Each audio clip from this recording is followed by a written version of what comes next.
Last lecture સુધીમાં આપણે આ કન્સ્ટ્રક્શન ઓફ ઓલ્ટરનેટરમાં આટલા ડેમ્પર વાઇન્ડિંગ વાળા પોઈન્ટ સુધી પૂરું કર્યું હતું. ત્યારે તો આપણી વાત નીકળી હતી કે ભાઈ પ્રોજેક્ટેડ પોલ એટલે કે સેલિયન્ટ પોલ ટાઈપનું રોટર હોય અથવા તો સિલિન્ડ્રિકલ ટાઈપનું રોટર હોય. જ્યાં બે પ્રકારના રોટર હતા ને બેટા તમારા, જો આ એક સેલિયન્ટ પોલ જેમાં પ્રોજેક્ટેડ પોલ્સ હોય બહારની સાઈડ પર, અને બીજો પ્રકાર હતો નોન સેલિયન્ટ પોલ એટલે કે જ્યાં આગળ આખું તમારું આ ડાયામીટર જે છે એ યુનિફોર્મ હોય એર ગેપ. યસ ઓર નો? યાદ છે? Yes sir. હા, તો ત્યાંથી જ આગળ વધીશું આજે. તો એ બંને પ્રકારના રોટરની કમ્પેરિઝન છે. તો સૌથી પહેલો પોઈન્ટ શું છે કે ભાઈ પોલ્સ, તો સેલિયન્ટ પોલમાં કેવા હતા? પ્રોજેક્ટેડ પોલ્સ હતા બહારની સાઈડ પર. હા, જ્યારે આની અંદર એવા કોઈ પ્રોજેક્ટેડ પોલ્સ હતા સિલિન્ડ્રિકલમાં? નો sir. No sir. Air gap કેવી હતી સેલિયન્ટ પોલ ટાઈપમાં? જો એર ગેપ કેવી છે સેલિયન્ટ પોલમાં? આ યુનિફોર્મ એર ગેપ કહેવાય બે બાજુ? No sir. No sir. whereas in this case stator અને રોટરની વચ્ચે યુનિફોર્મ એર ગેપ રહે, કેમ કે જો આખો ક્રોસ સેક્શનલ એટલે જે આ ડાયામીટર છે ને આખો એક સરખો જ છે, કોમન, તો એર ગેપ યુનિફોર્મ રહે કે નહીં? રહે છે. યસ. ડાયામીટર કોનો વધારે હતો?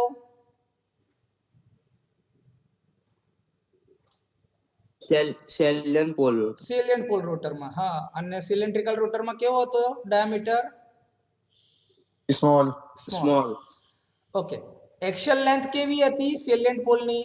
ડાયામીટર મોટો હતો તો લંબાઈ કેવી હતી એક્સિયલ લેન્થ? નાની. યાદ કરો આપણે જ્યારે ભણ્યા હતા ત્યારે જ આપણે કીધા કે હાઇડ્રો ટર્બાઇનમાં આને યુઝ કરીશું આપણે. વોટર ટર્બાઇન નામનું પ્રાઇમ મૂવર હશે, હાઇડ્રો પાવર પ્લાન્ટમાં વપરાય છે સેલિયન્ટ પોલ રોટર. યાદ છે કે નહીં? તો એની એક્સિયલ લેન્થ ઓછી છે, જ્યારે સિલિન્ડ્રિકલ રોટરની એક્સિયલ લેન્થ કેવી હશે? વધારે સારી, લાંબી હશે. યસ. મેકેનિકલ સ્ટ્રેન્થ કોની વધારે? તો જો જેની એક્સિયલ લેન્થ બી સારી છે, જેની એર ગેપ બી યુનિફોર્મ છે, તો એનું બેલેન્સિંગ કેવું હશે? પ્રોપર હશે, એકદમ કમ્પ્લીટ. તો as compared to salient pole rotor તમારા સિલિન્ડ્રિકલ રોટરની મિકેનિકલ સ્ટ્રેન્થ વધારે હશે. એવું નહીં કહેતા કે ભાઈ આ સેલિયન્ટ પોલ રોટર હશે તો એની મિકેનિકલ સ્ટ્રેન્થ હોય જ નહીં, પણ બંનેની જો કમ્પેરિઝન થાય તો એમાં સૌથી વધારે મિકેનિકલ સ્ટ્રેન્થ તમને સિલિન્ડ્રિકલ રોટર ટાઈપમાં મળશે. સિલિન્ડ્રિકલ રોટર જે છે તમારું, એની અંદર ડાયામીટર ઓછો છે તો રોટેશન વધારે મળી શકશે. જો ને ભાઈ, એનો ડાયામીટર ઓછો છે કે નહીં, તો એની સ્પીડ કેવી હશે? વધારે. હા, આનો ડાયામીટર વધારે છે મતલબ આ જાડીઓ છે, તો આની સ્પીડ કેવી હશે? ઓછી. લો સ્પીડ. હા, આ લો સ્પીડ એટલે હાઇડ્રો પાવર પ્લાન્ટમાં વપરાય, તો એનું ઇનપુટ કોણ હશે? એનું પ્રાઇમ મૂવર કોણ હશે? Water turbine. જ્યારે આ કેવું હશે? હાઈ સ્પીડ હશે, તો આનું ઇનપુટ એટલે કે પ્રાઇમ મૂવર તરીકે શું હોઈ શકે? કાં તો સ્ટીમ ટર્બાઇન, કાં તો ઇલેક્ટ્રિક મોટરથી બી આને મિકેનિકલ ઇનપુટ આપી શકાય. એક જ સરખા પાવર રેટિંગ માટે સેલિયન્ટ પોલનું કન્સ્ટ્રક્શન કેવું હશે? મોટું હશે, કેમ કે એનો ડાયામીટર બી મોટો ને ભાઈ. જો એ જ સરખા પાવર રેટિંગ માટે સિલિન્ડ્રિકલ રોટર ટાઈપ જો તમે યુઝ કરી હશે તો એની સાઇઝ ઓછી હશે. આગળ બી તમને કીધું હતું કે ડેમ્પર વાઇન્ડિંગ ફક્ત ને ફક્ત તમારા સેલિયન્ટ પોલ મશીનમાં જ વપરાય છે. જો આ રહ્યા ડેમ્પર વાઇન્ડિંગ, યાદ છે? Yes sir. હા, એટલે આ તમારા ખાલી ને ખાલી સેલિયન્ટ પોલ મશીનમાં જ વપરાય છે, તો એની અંદર જરૂર છે, જ્યારે સિલિન્ડ્રિકલ રોટરમાં એની જરૂર હોતી નથી. આ પ્રકારનું રોટર ક્યાં આગળ જોવા મળશે તમને? તો કે હાઇડ્રો પાવર પ્લાન્ટમાં. અને આ પ્રકારનું ક્યાં જોવા મળશે? તો કે સ્ટીમ પાવર પ્લાન્ટમાં અથવા તો ન્યુક્લિયર પાવર પ્લાન્ટમાં. Yes or no? Yes sir. આ કમ્પેરિઝન તમને પરીક્ષામાં પૂછાઈ શકે છે, તો આવડશે? Yes sir. ઓકે, જઈએ આગળ.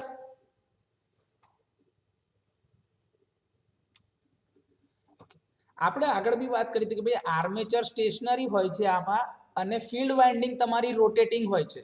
તમારા નોર્મલ ડીસી મશીન અથવા તો ડીસી જનરેટર જે તમે ભણ્યા છો એના કરતાં કન્સ્ટ્રક્શન ઊંધું છે, કે આમાં આર્મેચર જે છે તમારું સ્ટેટર છે અને ફિલ્ડ વાઇન્ડિંગ તમારી રોટેટિંગ છે.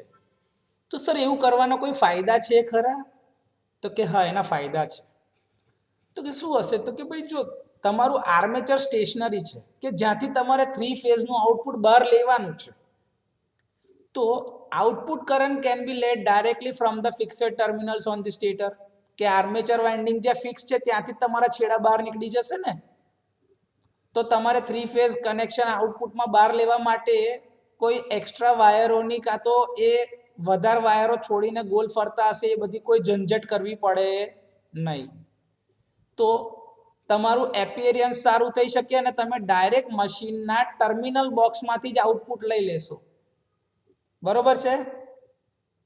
એના માટે તમારે કોઈ જાતના બ્રશ એસેમ્બલી કે કોન્ટેક્ટર કે કશું એક્સ્ટ્રા મૂકવું પડે નહીં. સમજાય છે આ વસ્તુ? Yes sir. સર હા. હવે શું છે, જો તમારી સ્ટેટર વાઇન્ડિંગ જે બહારની સાઈડ ઉપર છે, એટલે કે આર્મેચર જો બહાર છે એ સ્ટેશનરી છે, એ ફરતું નથી, અને ઓલ્ટરનેટરનું આઉટપુટ 11 કેવીની આસપાસનું હોય, તો વધારે ઊંચા વોલ્ટેજ માટે તમારે એને ઇન્સ્યુલેશન આપવું પડે. Yes sir. તો ઇન્સ્યુલેશન જો તમારે જે સ્ટેટિક હોય કે જે પોતાની જગ્યા પરથી હલતું નથી એવાને તમારે ઇન્સ્યુલેશન આપવું હોય તો એ ઈઝી છે કે ડિફિકલ્ટ છે?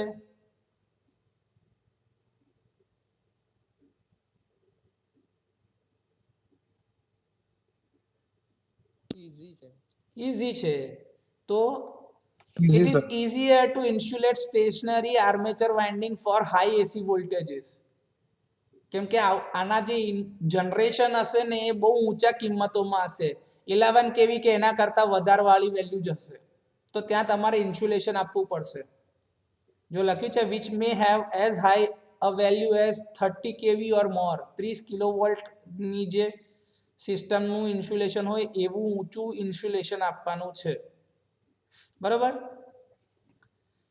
જે સ્લાઇડિંગ કોન્ટેક્ટ તમારા હતા, એટલે કે જે સ્લીપ રિંગ્સ હતી, એ હવે કઈ બાજુ છે? તો કે ભાઈ રોટર એટલે કે ફિલ્ડ વાઇન્ડિંગ ઉપર, કે જ્યાં આગળ તમારી ઓછી કિંમતનું ડીસી એક્સાઇટેશન છે. તો ઓછી કિંમતનું ડીસી એક્સાઇટેશન છે તો તમારી સ્લીપ રિંગની સાઇઝ બી કેવી થઈ જશે? નાની થઈ જશે.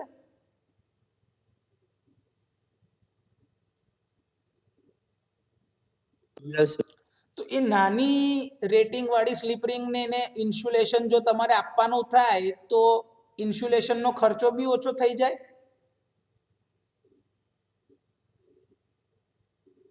Yes sir. તો અને ઇઝીલી એનું ઇન્સ્યુલેશન બી તમે કરી શકો છો આરામથી.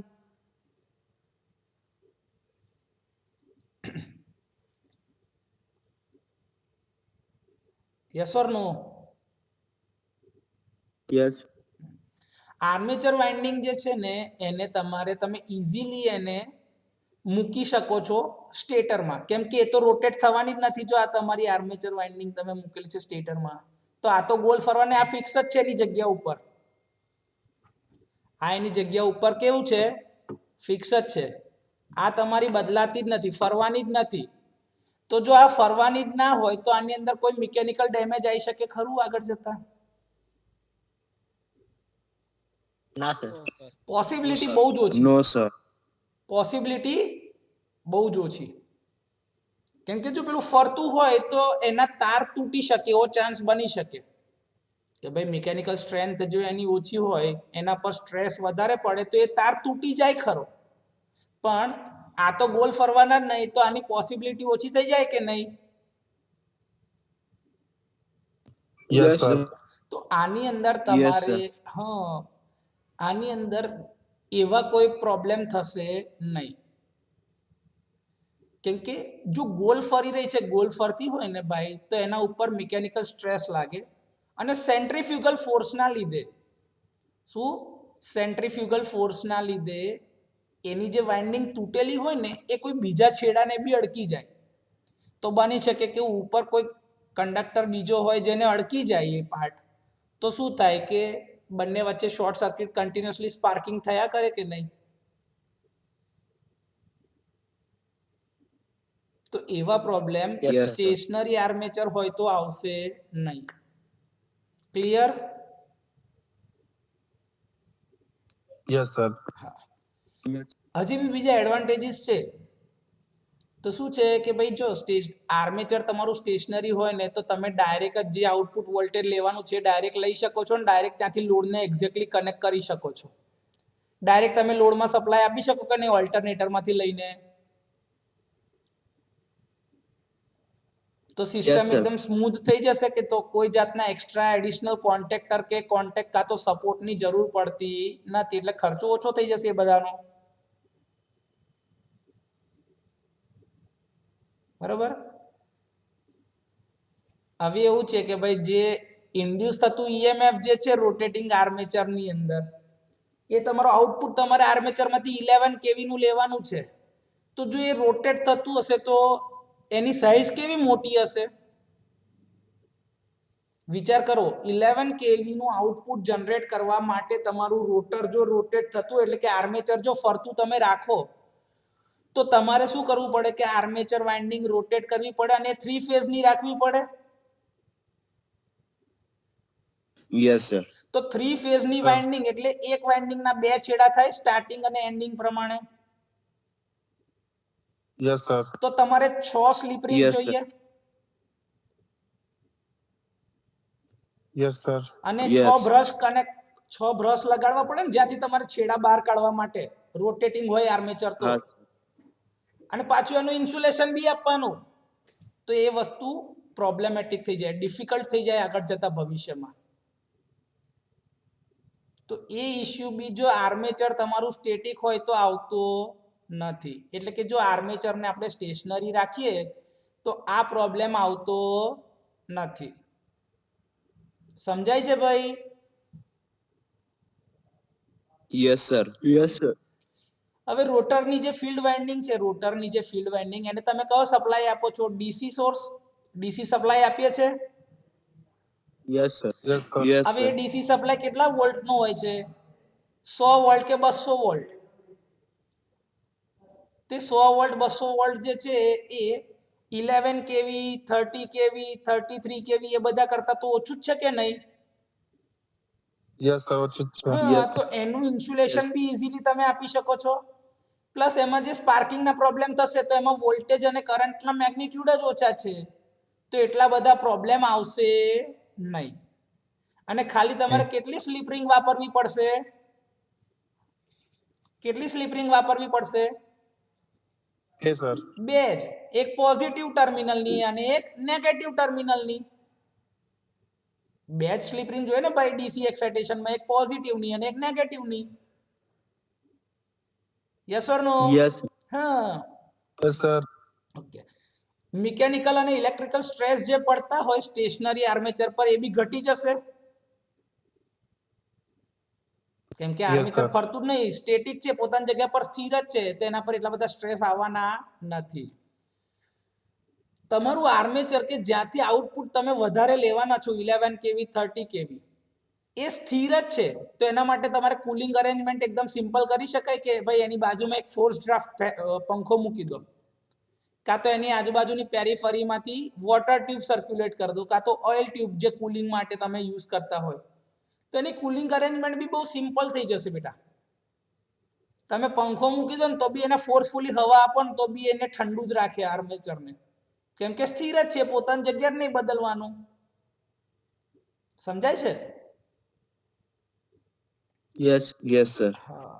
આ સિસ્ટમની ઇનર્શિયા બી ઓછી થઈ જશે. કેમ? કેમ કે તમારું જે રોટર સાઈડ ઉપર તમારું જે ડીસી એક્સાઇટેશન છે એનું મૂલ્ય બહુ જ ઓછું છે, 100 વોલ્ટ કે 200 વોલ્ટની આસપાસનું. બરોબર છે? અને એના લીધે જ આ મશીન વધારે સ્પીડ ઉપર તમે ચલાવી શકશો. એના લીધે જ એની સાઈઝ બી ઓછી થઈ જશે. આર્મેચર તમારું સ્ટેટર સાઈડ ઉપર છે ને, જેમાંથી આઉટપુટ તમારું વધારે છે, તો તમે વધારે કરંટ આસાનીથી કાઢી શકો કે નહીં બહાર? Yes, sir. તો એ ફાયદો જ છે ને ભાઈ આર્મેચર સ્ટેશનરી હોય એનો. આગળ મેં જે તમને વાત કીધી કે ભાઈ જો આ સિસ્ટમનું વજન ઓછું હશે જેના લીધે રોટરની પર ઇનર્શિયા ઓછું છે તો સાઈઝ ઓછી છે, સાઈઝ ઓછી છે તો સ્પીડ વધારે છે. બરોબર છે ભાઈ? બરોબર છે કે નહીં? Yes, sir. હવે તમારે જો સ્લીપ Yes, sir. રિંગ ખાલી કેટલી જોઈ છે? 2 જ. તો પેલા કેસની સાપેક્ષે તમે 4 સ્લીપ રિંગ ઓછી વાપરી, કેમ કે જો આર્મેચર રોટેટિંગ હોય Yes, તો sir. આર ફેઝની 2 સ્લીપ રિંગ, વાય ફેઝની 2 અને બી ફેઝની, તો ટોટલ 6 સ્લીપ રિંગની જરૂર પડત. Yes, sir. એની જગ્યા પર તમે કેટલી વાપરી? ખાલી 2 જ. તો 4 બે જ. સ્લીપ રિંગ ઓછી જોઈએ, Yes. 4 Yes. બ્રશ ઓછા જોઈએ. Yes, sir. હવે શું હતું કે ભાઈ ઇન્સ્યુલેશનનું લેવલ બી તો ઓછું છે તો પૈસા ઓછા ને ભાઈ. હું તમને એવું કહું કે ભાઈ માર્કેટમાં તમે બાઇક લેવા જાઓ તો તમે બજાજનું એક કામ કરો, પલ્સર લેવા જાઓ, અને આ બાજુની સાઈડ ઉપર બજાજની પ્લેટિના લેવા જાઓ, તો બેવ બાઇક તો છે જ, પણ ભાવ અલગ અલગ છે કે નહીં? Yes, sir. Yes, કેમ sir. અલગ અલગ છે? Yes, sir. કેમ અલગ અલગ છે એવું પૂછું? Sir, પેલામાં એન્જિન સીસી, સ્પીડ તમે જે સીસી આવે છે ખબર છે કે ભાઈ 100 સીસી નું અને પેલું 110 સીસી નું આવે, પેલું 150 સીસી આવે, 225 સીસી આવે, એના લીધે એના ભાવ વધી જાય, એના એન્જિનની કેપેસિટી બદલાઈ જાય. થાય છે કે નહીં આવું બધું? Yes, sir. Yes, sir. એક જ કંપની છે બજાજ, જે બાઇક બનાવે છે બંને, પણ તો એ બંનેના સીસી ના આધારે બંનેની સાઈઝ ને બંનેના ભાવમાં ફરક પડે છે કે નહીં? Yes, sir. તો એવી જ રીતે ઓલ્ટરનેટરનું આઉટપુટ 11 કેવી, 33 કેવી એવા મોટી આઉટપુટ મળે છે. તો ઇન્સ્યુલેશન જો એવું રોટેટિંગ આર્મેચર આપવું પડતું આપણે એને ઇન્સ્યુલેશન, તો તમારે વધારે મૂલ્યનું આપવું પડતું, મતલબ એની પાછળ ખર્ચો વધારે કરવો પડતો. જ્યારે તમે આર્મેચરને સ્થિર રાખીને ફિલ્ડને રોટેટિંગ કરી તો તમારે ઓછી મૂલ્યનું ઇન્સ્યુલેશન આપવું પડે, ખાલી 220 વોલ્ટ પ્રમાણેનું. તો સાઈઝ એટલે ખર્ચો ઓછો થઈ જાય કે ના થઈ જાય? Yes, sir. થઈ જાય. Yes. જો એટલે લખ્યું છે cost of the system is law as compared two rotating armature type. સમજાય છે? આ પોઈન્ટ લખવા પાછળના કારણો બી Yes. મેં તમને સમજાયા. કોઈ ડાઉટ બેટા એમાં? No, sir. ઓકે, જઈએ No, આગળ. sir. હવે જે પોઈન્ટ સમજવાનો છે ને બહુ ઇમ્પોર્ટન્ટ પોઈન્ટ છે બેટા. આપણે જે આ સૂત્રનો યુઝ કરીશું સિન્ક્રોનસ સ્પીડ ફાઇન્ડ કરવા માટે મશીનની, તો આપણાને બી ખબર છે કે ભાઈ alternator is a rotating machine. Yes or no? Yes, sir. Okay, Yes, તો sir. એ Yes, sir. રોટેટિંગ મશીન હશે તો મશીનની કોઈ સ્પીડ હશે કે નહીં હોય? Yes, Yes. sir. અને આ Yes, એસી સપ્લાય આઉટપુટમાં આપવાનો છે તો મતલબ કે એની ફ્રીક્વન્સી બી હશે. Yes, sir. તો આ બંનેની વચ્ચે સર કોઈ રિલેશન તો હોવું જોઈએ ને. બસ તો એ રિલેશન હવે ડિરાઈવ કરીએ છીએ આપણે. જો તમને અહીંયા આગળ આકૃતિમાં દેખાતું હશે કે અહીંયા આ તમને એન પોલ દેખાય છે, N pole, Yes, sir. Yes, yes, sir. અને આ એક્સ માર્ક કરેલો એક કંડક્ટર દેખાય છે આર્મેચરમાં. જો આ બંનેની વચ્ચે એર ગેપ છે, આ એર ગેપ Yes, છે, sir. આ તમારું રોટર છે ફિલ્ડ વાઇન્ડિંગ વાળું, અને આ તમારું આર્મેચર છે સ્ટેટર. દેખાય છે?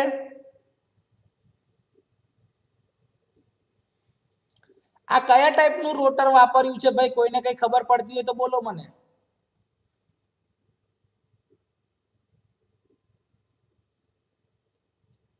જો યાર એર ગેપ યુનિફોર્મ નથી, પોલ્સ બહારની સાઈડ પર પ્રોજેક્ટ કરેલા છે. Yes, sir. તો કયા ટાઈપનું? Salient. Salient pole. Very good, excellent. તો આ Salient. સેલિયન્ટ પોલ ટાઈપનું કન્સ્ટ્રક્શન છે, જેમાં આ એક્સ ક્યાં આગળ છે? તો કે ભાઈ સર એ તો આર્મેચરનું કંડક્ટર છે. ઓકે, તમે અહીંયા જોતા હશો તો આ રોટર જે છે એટલે કે ફિલ્ડ વાઇન્ડિંગ જે છે એ કઈ દિશામાં ગોલ ફરે છે? ઘડિયાળના કાંટાની દિશામાં જાય છે, Yes, sir. Clockwise. Yes, sir. Clockwise ડિરેક્શનમાં જાય છે. ઓકે, અને આ જે એક્સ જે છે એ તમારા આ પોઈન્ટના સેન્ટર ઉપર છે. Yes, sir. એટલે કે ત્યાં સમજો તો આ ફ્લક્સ ડેન્સિટી તમારી મેક્સિમમ છે. Yes, sir. Yes, sir. જો Yes. ફ્લક્સ ડેન્સિટી તમારી મેક્સિમમ છે તો ફ્લક્સ મેક્સિમમ હશે. Yes, Yes. sir. તો Yes, sir. ત્યાં આગળથી તમારા rate of change of flux maximum તમને મળશે અને rate of change of flux ને કહેવાય છે ઈએમએફ. તો ઈએમએફ મેક્સિમમ હશે તે ટાઈમે. Yes. Yes. ઓકે, અહીં સુધી કોઈ ડાઉટ છે બેટા?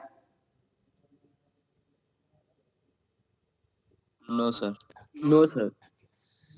હવે શું છે કે તમે જે ઇન્ડ્યુસ થતું હોય ઈએમએફ આર્મેચર કંડક્ટરની અંદર, આ રોટર ફરે છે જેના લીધે એક મેગ્નેટિક ફિલ્ડ પ્રોડ્યુસ થાય, તો એનું ઈએમએફ આની જોડે લિંક થાય ને. Yes. તો એ તમે ફ્લેમિંગ્સ રાઇટ હેન્ડ રૂલની મદદથી ફાઇન્ડ કરતા હતા. Fleming's right hand rule, F B ઈ.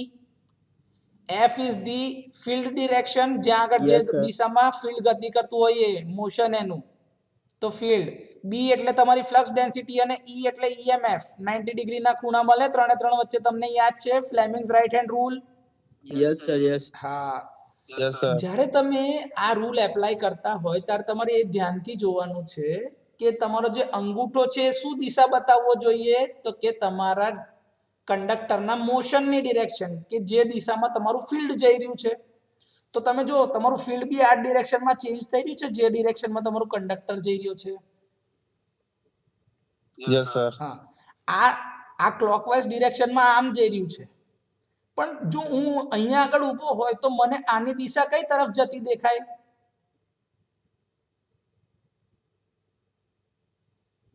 ધારો કે તમે ટ્રેનની અંદર ઊભા છો, ટ્રેન પ્લેટફોર્મ પરથી જઈ રહી છે, તો તમને પ્લેટફોર્મ કઈ તરફ જતું દેખાય, આગળ તરફ કે પાછળ તરફ? પાછળ તરફ. અને એ જ જગ્યા પર પ્લેટફોર્મ પર તમે ઊભા હોય તો તમને ટ્રેન કઈ તરફ જતી દેખાય? આગળ. એટલે બંનેના આગળ વિઝન તરફ. એકબીજાથી ઊંધા થઈ ગયા. Yes. કે જો Yes, sir. હું અહીંયા ઉપરથી જોતો હોય તો મને એવું લાગી રહ્યું છે કે આ રોટર જે છે મારું ક્લોકવાઇઝ ડિરેક્શનમાં ફરે છે, પણ ધારો કે હું અહીંયા ઊભો છું તો મને શું લાગે કે મારું સ્ટેટર જે છે ને એ એન્ટી ક્લોકવાઇઝ ડિરેક્શનમાં બદલાય છે, જગ્યા બદલે છે. એવું મને દેખાય કે ના દેખાય? Yes, Yes, sir. sir. એટલે જો મેં અહીંયા લખ્યું છે, to an observer stationed on the clockwise revolving poles the conductor would seem to be rotating anti clockwise, hence thumb should point to the left. એટલે જે મારો અંગૂઠો જે છે એ કઈ તરફ દેખાવો જોઈએ? ડાબી બાજુ તરફ. તમે તમારા હેન્ડની પોઝિશન લો ને ડાબી બાજુ તરફ કરો. જો આ મેં જે આ રીતે કરી છે.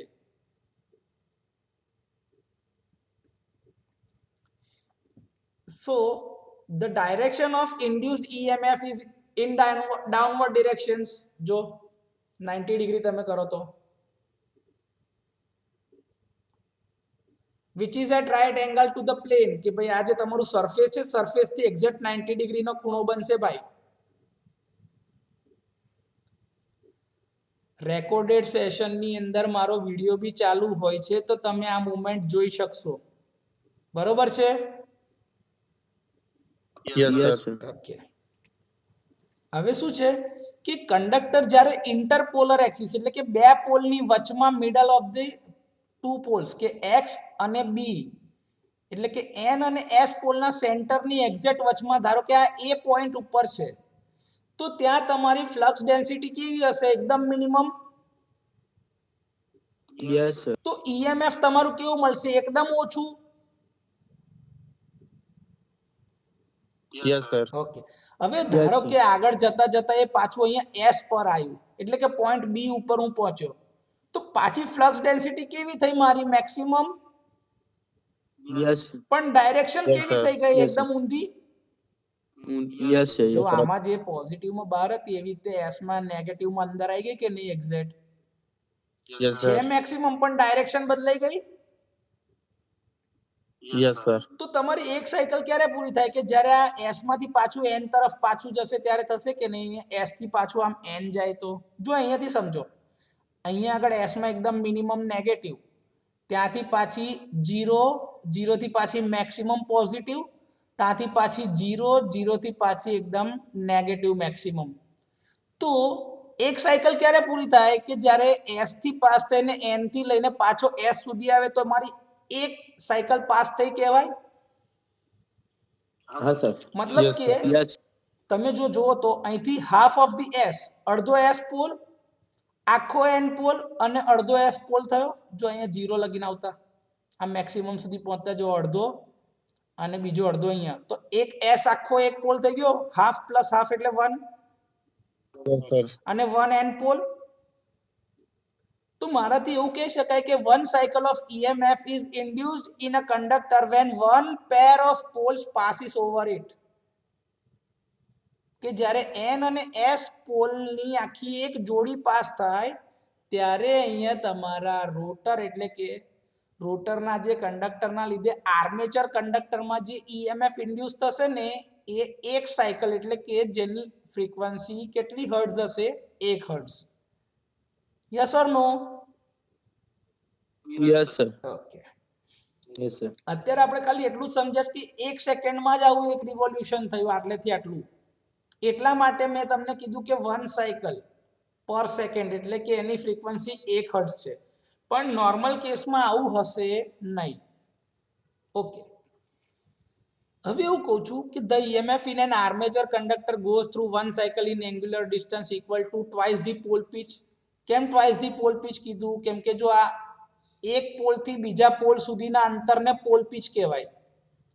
આ એસ પોલના સેન્ટર થી એન પોલ સુધીના ડિસ્ટન્સને કહેવાય પોલ પીચ. તો કેટલી પોલ પીચ આવી? 1 અને 2. તો ટ્વાઇસ ધી પોલ પીચ કહેવાય કે ના કહેવાય?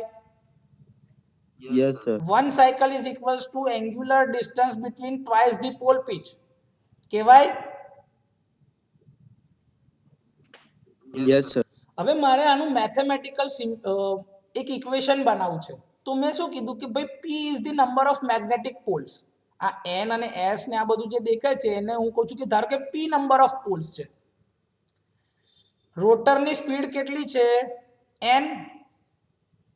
આગળ જ કીધેલું ને જો બેટા.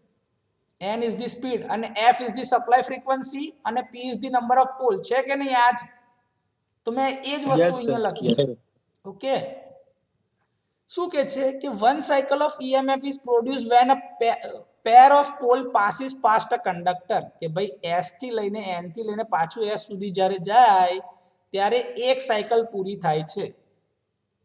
આવી નંબર ઓફ સાયકલ જ્યારે પાસ થાય ત્યારે તમારી 1 સેકન્ડમાં કેટલી સાયકલ પાસ થશે એના આધારે તમને શું મળશે? સ્પીડ મળશે. Yes yes. તો સર કેવી રીતે મળશે? તો કે ભાઈ નંબર ઓફ સાયકલ પર રિવોલ્યુશન કેટલી થઈ? જો આખી સાયકલમાં કેટલા પોલ ગયા હતા? 2 પોલ. યસ સર તો અડધી સાયકલમાં કેટલા Yes, પોલ sir. જાય? તો કે number of poles divide by 2 કરી દેવાના સાહેબ. Number of pole divide by કેટલા કરી દેવાના? 2 તો મેં કરી દીધા number of poles divide by 2. Yes sir અને ભાઈ જો આપણે ફ્રીક્વન્સી છે ને અહીંયા આગળ હજી શોધવાના છીએ. પણ તમને ખબર તો છે ને કે ભાઈ 60 સેકન્ડ્સ હોય તો 1 મિનિટ થાય. Yes Yes, sir sir. તો 60 સેકન્ડ્સ ની અંદર જો n રિવોલ્યુશન થાય તો એક રિવોલ્યુશન માટે કેટલો ટાઈમ લાગે? તો કે n/60. Yes, sir. ઓકે.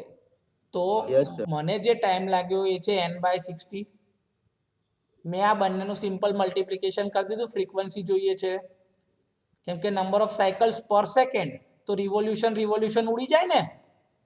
જો ને નંબર ઓફ સાયકલ પર રિવોલ્યુશન તો p/2. રિવોલ્યુશન પર સેકન્ડ તો રિવોલ્યુશન ઉડી જાય તો સાયકલ પર સેકન્ડ મળી જાય. Yes Yes. તો સાયકલ પર સેકન્ડ એટલે જ ફ્રીક્વન્સી થઈ. યસ તો મારે આ બંનેનું શું કરી દેવાનું? Simple multiplication. એટલે જો p/2 * n/60 કરી દીધું મેં. તો મારી ફ્રીક્વન્સીનું ઇક્વેશન Yes. શું બની ગયું? Frequency is equals to p * n / 120. Yes or no? Yes Yes, sir. p એટલે શું થઈ ગયું? Number of pole. Yes n એટલે તમારી સ્પીડ સ્પીડ અને f એટલે ફ્રીક્વન્સી. Frequency okay.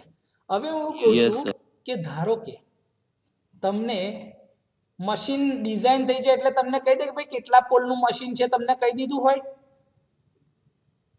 કે ભાઈ આ 4 પોલનું મશીન છે કે 2 પોલનું sir. મશીન છે કે 6 પોલનું મશીન છે એવું કહી દેશે કે નહીં? Yes, sir. ઓકે, તમને ખબર Yes, છે sir. કે Yes, ધારો કે sir. ઇન્ડિયા છે તો એની સપ્લાય ફ્રીક્વન્સી કેટલી હશે? 50 50 hertz. sir. 50 હર્ટ્ઝ. 50. અને ફોરેન 50 કન્ટ્રી હશે તો કેટલી હર્ટ્ઝ ની હશે? 60 60 હર્ટ્ઝ. 60. ઓકે, તો હવે તમારી પાસે નંબર ઓફ પોલ બી છે, 120 બદલાવાના નથી, તમારી પાસે સપ્લાયની ફ્રીક્વન્સી છે, તો તમે મશીનની સ્પીડ શોધી શકો કે ના શોધી શકો? Yes, sir. ઓકે, તો એ જે Yes, sir. Yes, sir. હા, તો એ જે સ્પીડ આપણને મળે છે ને એને આપણે કહેવામાં આવે છે સિન્ક્રોનસ સ્પીડ. શું કહેવાય છે? Synchronous speed. speed. કેમ કે એ છે ને એ એની મેક્સિમમ સ્પીડ હશે કે જે સ્પીડ પર ઓલ્ટરનેટરને દોડવાનું જ છે, તો જ તમારું રેટેડ આઉટપુટ રેટેડ ફ્રીક્વન્સીનું ઈએમએફ તમને મળશે. એટલે કોઈ બી મશીન હશે ને એની સપ્લાય ફ્રીક્વન્સી ને નંબર ઓફ પોલ માટે એની સિન્ક્રોનસ સ્પીડ ફિક્સ જ હશે. સર જેમ કે તું એવું કહું છું કે ધારો કે તમારી સપ્લાય ફ્રીક્વન્સી 50 હર્ટ્ઝ છે અને તમારું 4 પોલનું મશીન છે, તો 4 પોલ 50 હર્ટ્ઝની ફ્રીક્વન્સી, તો એની સ્પીડ કેટલી હશે? જો કેલ્ક્યુલેટર નજીકમાં હોય તો જો 1500 આરપીએમ આવશે.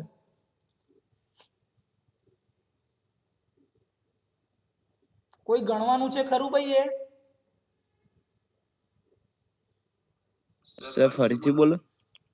4 પોલનું મશીન છે, 50 હર્ટ્ઝની સપ્લાય ફ્રીક્વન્સી છે, તો એના માસેની ઝડપ જે ઓલ્ટરનેટરની હશે ને એ 1500 આરપીએમ ફિક્સ જ છે, એ ક્યારેય નહીં બદલાય. કેમ કે ઇક્વેશનમાં બીજી કોઈ કિંમતો છે જ નહીં. છે બીજી કોઈ વેલ્યુ?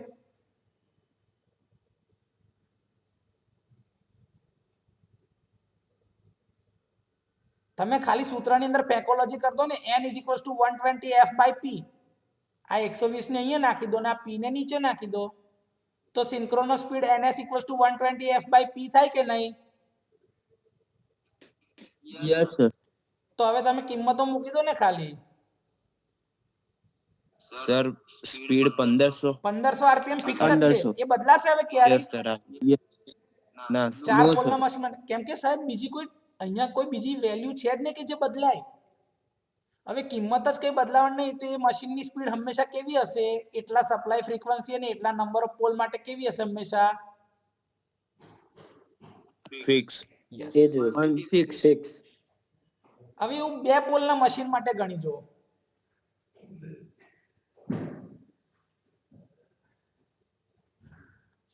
તો એના કરતા એક્ઝેક્ટ ડબલ આવશે, 3000 આરપીએમ Yes, sir. આવે 3000. છે.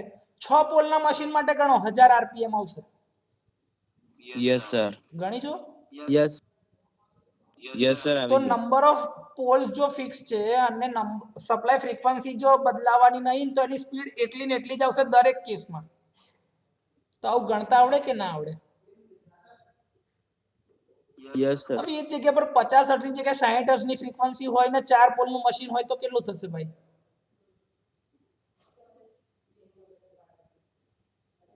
$1800 આરપીએમ આવવું જોઈએ જવાબ. 1800. આવે છે 1800 આરપીએમ? Yes, sir. Yes. બદલાય જ નહીં કોઈ દિવસે, ફિક્સ જ જવાબ છે ભાઈ.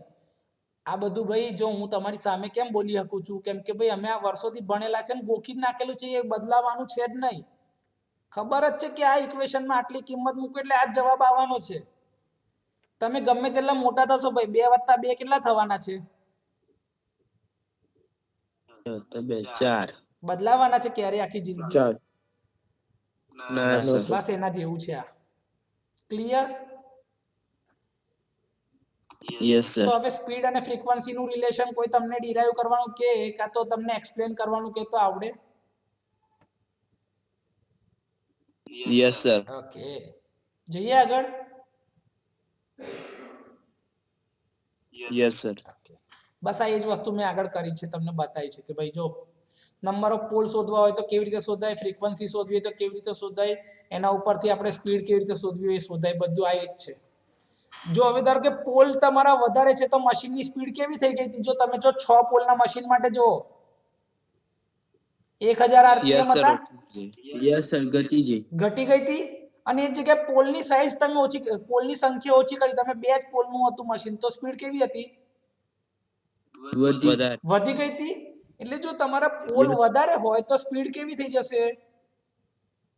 ઓછી અને ઓછી પોલ ઓછા હશે તો સ્પીડ વધારે વધારે આમાં જે આ 2 પોલના મશીનો છે ને ભાઈ, 2 પોલના મશીન, એની સ્પીડ સૌથી મેક્સિમમ, એના કરતા વધારે સ્પીડ પર જશે ખરું કોઈ મશીન? હવે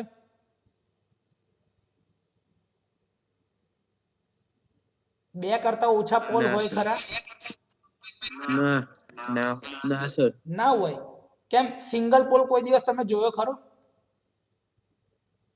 પોસિબલ જ ના નહીં. સર. કેમ કે છે ને, જો તમે નો સર ચુંબકને અડધેથી બી તોડી નાખો ને, તો એક બાજુનો જો છેડો N હોય ને, તો બીજી બાજુ S પોલ ક્રિએટ થઈ જ જાય, થઈ જ જાય. એટલે યસ સર સિંગલ પોલનું ક્યારેય અસ્તિત્વ નથી. એટલે 2 થી ઓછા પોલ બને જ નહીં. તો એ 2 પોલના મશીન માટે એટલે કે 3000 આરપીએમ તમારી મેક્સિમમ ઝડપ છે. અને એ ઝડપ પર ચાલતા ઓલ્ટરનેટરને કહેવાય છે ટર્બો ઓલ્ટરનેટર અથવા તો ટર્બો જનરેટર. શું કહેવાય છે? ટર્બો જો જનરેટર લખેલું છે turbo generators which run at very high speed. એમાં નંબર ઓફ પોલ સૌથી ઓછા, એના લીધે એની સ્પીડ સૌથી વધારે. યસ ઓર નો? વધારે યસ સર કોઈ ડાઉટ Yes, બેટા sir. અત્યાર સુધી Yes, ભણ્યા sir. એમાં? નો સર નો નો સર નવો ટોપિક ચાલુ કરી દઈએ, આર્મેચર વાઇન્ડિંગ. ઓકે સર જો આર્મેચર વાઇન્ડિંગ જે છે ને, એ બહુ મસ્ત ટોપિક છે. અને આ આર્મેચર વાઇન્ડિંગ તમને આવડવું ને, એ મતલબ સમજો કે તમને એકદમ ક્રુશિયલ વસ્તુ છે, જે સમજવામાં માણસ ભૂલ કરે છે. અને આ કન્સ્ટ્રક્શનનો જ એક પાર્ટ છે, પણ આની અંદર લેન્થ જ એટલી બધી છે અને વસ્તુઓ એટલી બધી છે ને, એટલે આને તમારા નોર્મલ કન્સ્ટ્રક્શનથી થોડુંક અલગ રાખ્યું છે મેં. કેમ કે આની અંદર એટલા બધા પોઈન્ટ તમારે ધ્યાન પર લેવાના છે, એટલા માટે જ આને થોડું સેપરેટ રાખ્યું છે એના કરતા. ઓકે? યસ સર હા. આર્મેચર વાઇન્ડિંગ જે છે ને ઓલ્ટરનેટરમાં, એ તમારા નોર્મલ ડીસી મશીનના જે વાઇન્ડિંગ હતા ને, જો ડીસી મશીનનું આવું હતું તમારું વાઇન્ડિંગ, આખું ફિક્સ, આખું ક્લોઝ કરેલું ડીસી મશીનમાં, કપલ કરીને એના છેડા તમે અહીંયા આગળથી કોમ્યુટેટર પર લઈ આવો ને, કોમ્યુટેટરની ઉપર બ્રશ મૂકીને તમે આઉટપુટ બહાર કાઢતા હતા. આ તમારું ડીસીનું આર્મેચર છે. પણ એસી મશીન એટલે કે તમારા ઓલ્ટરનેટરમાં આર્મેચરનું વાઇન્ડિંગ આ પ્રકારનું હોતું નથી. ડીસી મશીનમાં તમારે ક્લોઝ સર્કિટ વાઇન્ડિંગ બનાવવી પડતી હતી, એટલે કે એના છેડા તમારે પૂરા કરવા પડે. જ્યારે ઓલ્ટરનેટરમાં એના છેડા કેવા રાખીએ છીએ આપણે? ઓપન. એટલે કે આમાં કોઈ જાતનો ક્લોઝ પાથ હોતો નથી. આર્મેચર વાઇન્ડિંગની અંદરથી કોઈ પણ આર્મેચર કરંટ નોર્મલ કન્ડિશનમાં પાસ થશે જ નહીં, કેમ કે ત્યાં કોઈ ક્લોઝ પાથ છે જ નહીં.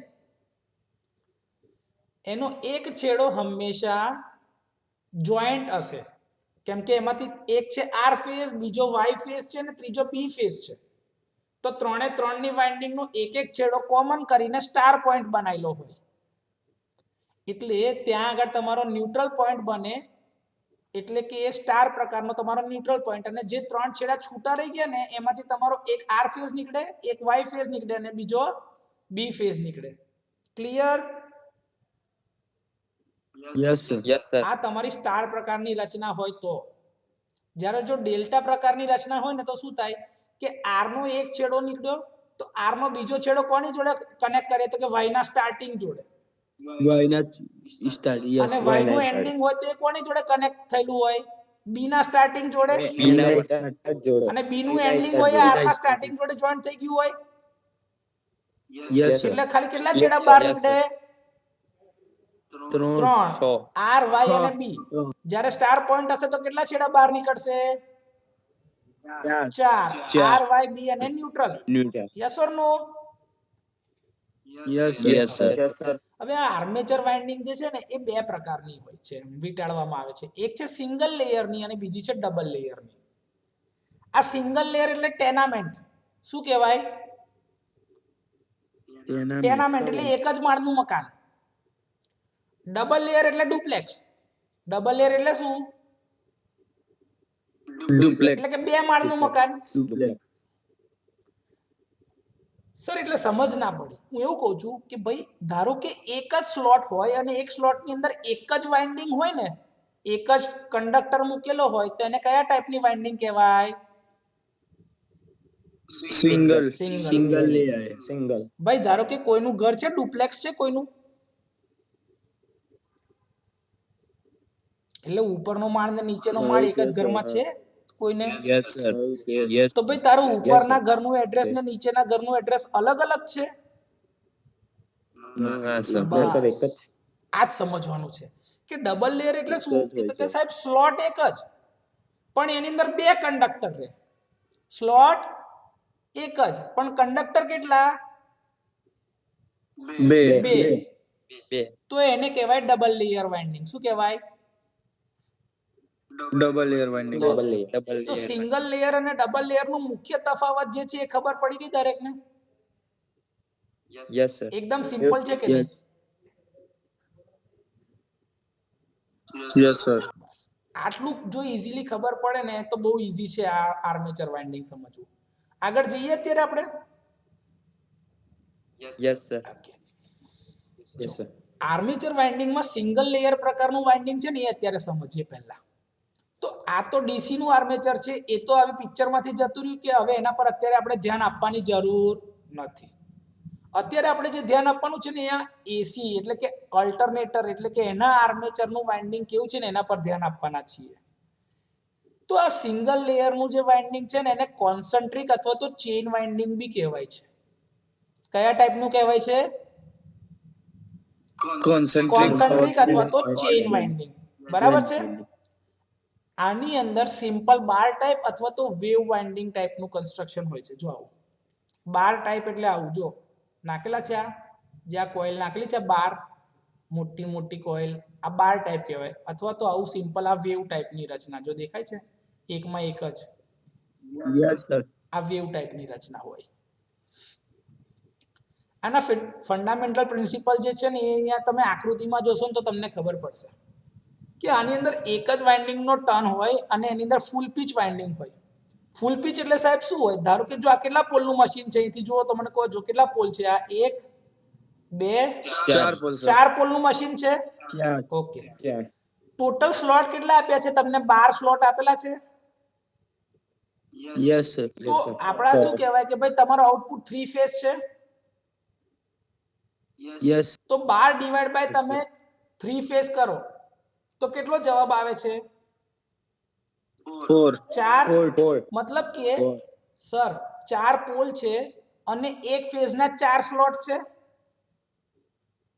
યસ તો જો તમે Yes. ઇઝીલી ડિસ્ટ્રીબ્યુટ કરી શકો છો જો અહીંયાથી, તો કે આ પહેલા 4 જે છે ને ત્યાં આગળથી એક કનેક્શન, બીજા 4 છે ત્યાંથી એક કનેક્શન ને ત્રીજા 4 છે ત્યાંથી એક કનેક્શન લેવાય કે ના લેવાય? યસ સર હા. પણ સર એને ડાયરેક્ટ એકબીજાની સાથે નહીં કનેક્ટ થાય. વાઇન્ડિંગ ને તમારે શરૂ થાય તો બીજા છેડેથી પૂરી બી તો કરવાની ને, વેવ કનેક્શન બનાવવાનું કે નહીં? આવું વેવ, યસ સર તો એ વેવ બનાવવા માટે શું કર્યું? જો અહીંયા આગળથી મેં છેડો નાખ્યો, આરમાંથી છેડો નાખ્યો, તો આરમાંથી મારે છેડો બીજો એક બહાર બી તો કાઢવો પડે કે નહીં? યસ તો સર એ યસ છેડો મારે કઈથી કાઢવાનો? તો કે 5મા ના નંબરમાંથી બહાર કાઢવાનો. વાય ના એન્ડિંગ વાય ના સ્ટાર્ટ 5મા નંબરમાંથી મારે બહાર કાઢવાનો. યસ સર 5માંથી બહાર કાઢ્યો તો મારે કઈથી પાછો નાખવાનો? તો કે 9મા નંબરથી પાછો નાખવાનો સાહેબ. નો તો એ પૂરો કઈ થાય? પાછો 1 નંબર પર પૂરો થાય કે ના થાય? યસ સર તો આવી રીતે તમારી વાઇન્ડિંગ જો વીટાય તો એને કહેવાય ફૂલ પીચ વાઇન્ડિંગ. શું કહેવાય? Full pitch full pitch winding. એટલે આવું છે full pitch winding for a 4 pole generator. તમને દેખાય છે કે એક આંટો વીંટાળેલો છે એટલે 1 થી લઈને એનું કનેક્શન જે હોય તો 1 માંથી એન્ટર થાય તો 5 માંથી નીકળે, 5 માંથી નીકળ્યું તો 9 માંથી એન્ટર થાય તો 12 માંથી પતી જાય, એટલે કે 1 માં પાછું જાય. નીકળે તમે 4 નો ગેપ રાખ્યો તો દરેકમાં. એવું 2 થી લઈએ તો 6, 6 થી 10, 10 થી પાછું 2, 10 થી હા 3 થી 7, યસ સર 7 થી 11 તો પાછું 3. Clear or not? Yes, sir. હા આની પોલ પીચ કેટલી હશે તો કે ભાઈ 4 - 1 એટલે પોલ પીચ કેટલી થઈ 3 Yes, આ sir. કેવી રીતે શોધાય છે ને બધું તમને શીખવાડીશું બરોબર છે આમાં તમારે મેક્સિમમ EMF જોઈતું હોય તો તમે શું કરો છો two sides of a coil should be 1 pole pitch apart એટલે કે ભાઈ કોઇલ સ્પાન જે છે એ એક પોલ પીચ હોવી જોઈએ એટલે કે એની કોઇલ સ્પાન કેટલી હોવી જોઈએ 1 થી ચાલુ થાય તો 5 આની કોઇલ સ્પાન કેટલી હોવી જોઈએ તો કે પોલ પીચ અને પોલ પીચ કેટલી હતી તો કે 4 હતી Yes. યસ જઈએ અત્યારે આગળ Yes. અહીં સુધી કોઈ ડાઉટ છે બેટા Yes. સર આ લાસ્ટમાં સમજાવ્યું તે સમજાવો ને. જો તમારી પોલ પીચ તમે કેટલી શોધી હતી 4 શોધી હતી કે નહીં Yes, yes. 4 Yes, sir. Okay Yes, sir. હા, 4. Yes, yes, sir. હા તો તમારી પોલ પીચ હતી એ 4 હતી અને તમારી કોઇલ Yes, સ્પાન જે તમે ચાલુ કર્યું તો 1 થી સ્ટાર્ટ કરીને ક્યાં એન્ડ કર્યું તો કે ભાઈ 5 થી 5. તો કોઇલ સ્પાન કેટલી થઈ 5 - 1 એટલે 4. તો coil span is equals to pole Four. Pitch થઈ Yes. એટલે તો એને ફૂલ પીચ વાઇન્ડિંગ આપણે કીધું તો આ સેન્ટેન્સ એવું કહે છે Yes, કે sir. To get maximum EMF winding should be full pitch એટલે કે ભાઈ coil span should be equals to 1 pole pitch એટલે કે જેટલી પોલ પીચ હોય એટલી તમારી કોઇલ સ્પાન હોય તો તમને મેક્સિમમ EMF ઇન્ડ્યુસ થયેલું મળે આ પોઈન્ટમાં કોઈને કોઈ ડાઉટ No, sir. ઓકે એટલે કે એવું કહેવા માંગે છે કે if one side of the coil is under n pole તો બીજી સાઇડ કઈ હોવી જોઈએ S pole. s પોલ એટલે કે n અને S s pole. એકબીજાથી કેટલા ડિગ્રી અપાર્ટ હોય 180. 180 electrical degree apart 180. Yes Yes, sir. તો જો આ એ જ વસ્તુ છે EMF induce in the two sides of the coil are added together એટલે સરવાળો જ થવાનો છે એ તો આપણને ખબર જ છે ધારો કે જો r ફેઝ નો પહેલો છેડો ચાલુ થાય છે 1 તો એ ક્યાંથી ક્યાં પાસ થાય તો કે 1 થી પાસ થઈને 4 થી લઈને 7 માં પીનું થઈને 10 માં પૂરું થશે જો આ 1 થી લઈને 4 કેમ કે પેલો છેડો બહાર કાઢ્યો ને ભાઈ તો ચોથા પોલ થી બહાર સ્લોટ માંથી આ નંબર ઓફ સ્લોટ લખ્યું છે હા પોલ નથી Yes. સ્લોટ છે તો 1 Yes, થી sir. ચોથા સ્લોટે રિટર્ન ચોથા થી 7મા સ્લોટે અને 7મા થી 10મા સ્લોટે ફિનિશ તમે આ જો 1 Yes. 2 3 4 પછી 4 5 6 7 7 8 9 10 આવી રીતે ગણતરી કરજો બરોબર છે Yes, sir. હા તમને ખબર છે 3 ફેઝ માં બીજો ફેઝ છે એ 120 ડિગ્રી પછી ચાલુ થાય Yes, sir. તો મેં Yes, ક્યાંથી ચાલુ sir. કર્યું ત્રીજા નંબર થી ચાલુ કર્યો વાય ફેઝ ને તો ત્રીજા થી જો sir. ચાલુ કરો તો ક્યાંથી જાય 3 4 5 6 So, 6 7 8 9 9 10 11 12 then 12 1 Yes. 2 ને 3 થાય કે નહીં દર વખતે Yes, Yes, sir. sir. Yes, sir. Okay હવે એવી જ રીતે મારે બી ફેઝ ને પાછો 120 ડિગ્રી થી ચાલુ કરવાનો દૂરથી એટલે 5 નંબર થી ચાલુ કર્યો Yes. તો ફરી ગણો ચલો 5 6 7 8 8 9 10 11 જો અહીંયા લખેલું છે 5 થી પછી 8 8 થી પછી 11 11 12 1 2 અને 2 થી ચાલુ થાય તો 2 3 4 ને 5 Yes. ભાઈ તમને આ રીતે જે ગણાવું Yes, છું ને sir. આ એકચ્યુઅલી ફ્રન્ટ પીચ અને બેક પીચ જે તમે આગળ વેવ વાઇન્ડિંગ જે ભણ્યા છો ડીસી મશીનના કેસમાં આ એની ફ્રન્ટ પીચ અને બેક પીચ નું કેલ્ક્યુલેશન છે